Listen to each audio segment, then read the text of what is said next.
Assalamualaikum warahmatullahi wabarakatuh. Hamdan bila ghayah wa syukran bila nihayah. Asyhadu an la ilaha illallah wa asyhadu anna Muhammadan abduhu wa rasuluh. Bersyukur kita kepada Allah Qadir Rabbul Jalil dengan ucapan alhamdulillahi rabbil alamin. Bersalawat kita kepada Ruhul Mustafa Muhammad sallallahu alaihi wasallam. Allahumma salli ala sayyidina Muhammad wa ala ali sayyidina Muhammad.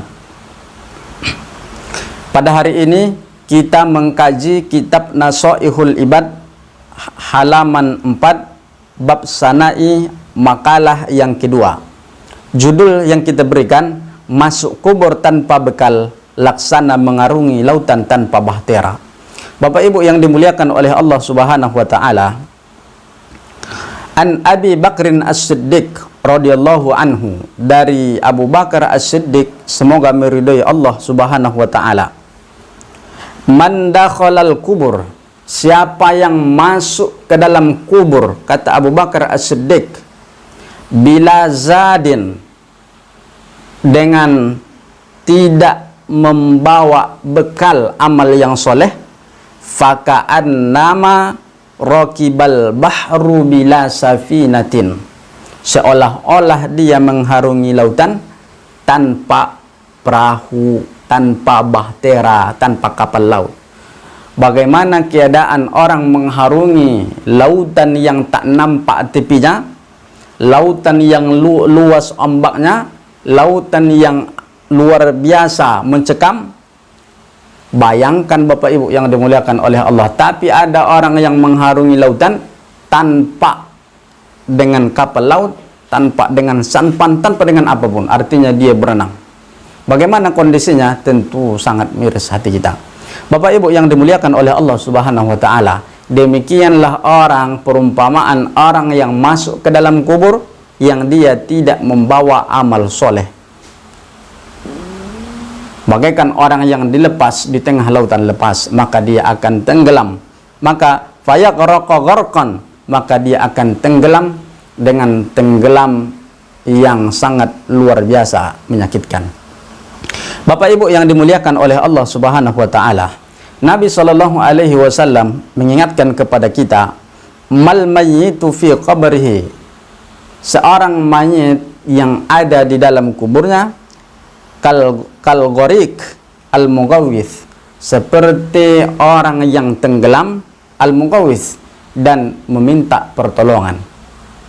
Maka mayit yang tidak membawa amal soleh ke dalam kubur, maka dia di dalam kubur seperti orang yang tenggelam lalu meminta pertolongan.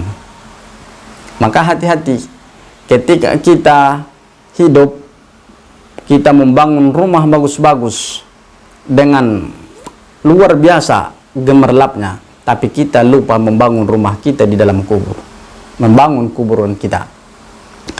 Kemudian Nabi Shallallahu alaihi wasallam mengingatkan kepada kita, al-qabru sundukul amal. Maka kuburan itu adalah sundukul amal, tempat amal, kotaknya amal. Maka ingin masuk ke dalam kubur dengan selamat, maka harus banyak amal yang kita perbuat di atas dunia. Kemudian Nabi Shallallahu alaihi wasallam, al-qabr awalu manazilil akhirah, kuburan itu adalah kampung yang pertama, tempat yang pertama, rumah yang pertama, persinggahan yang pertama untuk menuju akhirat. Makanya diajarkan kita doa, Allahumma ja'al qabrahu raudatan min riyadil jannah. Ya Allah, jadikanlah kuburannya laksana taman di taman surga. Wala taj'al qabrahu, dan jangan jadikan ya Allah kuburannya hufratan min hufarin niran, laksana lubang dari lubang api neraka. Maka Bapak Ibu yang dimuliakan oleh Allah Subhanahu wa taala, maka ketika kita berada di atas dunia, silakan membangun rumah, tapi jangan lupa kita bangun rumah kita. Apa rumah kita yang terakhir? Rumah kita yang terakhir adalah kuburan kita. Sukses masuk ke dalam kubur. Kita semua ini akan masuk ke dalam kubur, maka persiapkanlah amal sebanyak-banyaknya agar kita tidak seperti orang yang tenggelam seperti yang diasarkan oleh Abu Bakar As-Siddiq. Semoga penyampaian yang sedikit ini memberikan pencerahan untuk kita. Wallahul muwafiq ila aqwamit thoriq. Assalamualaikum warahmatullahi wabarakatuh.